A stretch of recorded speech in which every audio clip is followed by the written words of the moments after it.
साल पहले इंग्लैंड में एक रिसर्च की गई। कुछ कमरों में कुछ किस्म की बिल्लियां रखी गई, कुछ कमरों में अलग अलग तरह की अलग अलग नस्ल की बिल्लियां रखी गई। उनको कई तरह के खाने खिलाए गए और चेक किया गया कि उनका खाना कितनी देर में हजम होता है। तो रिसर्च में यह पाया गया कि बिल्ली को कुछ भी खिलाओ, अधिक से अधिक 2.5 घंटे में बिल्ली का खाना हजम हो जाता है, पेट खाली हो जाता है। क्लियर? रिसर्च में क्या पाया गया कि बिल्ली को जो मर्जी खिलाओ, चूहा भी खा ले बिल्ली, तो 2.5 घंटे में पेट खाली होता है और उसका जो 2.5 घंटे बाद जो उसका गुदा है हजम हुआ वो मलाशय यानी कि रेक्टम, लैट्रिन वाली जगह पे पहुंच जाता है।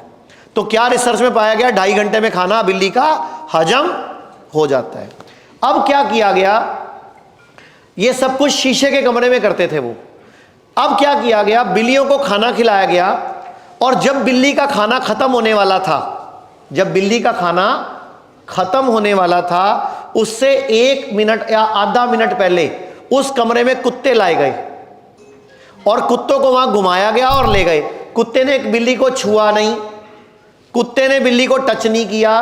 कुत्ता आया, भौंका और उसका चक्कर काटा और पकड़ रखा था उसको गार्ड ने और कुत्ते को ले गए। कुत्ते ने बिल्ली को काटा भी नहीं। लेकिन जब चेक किया गया 2.5 घंटे बाद बिल्ली का खाना हजम होना शुरू ही नहीं हुआ।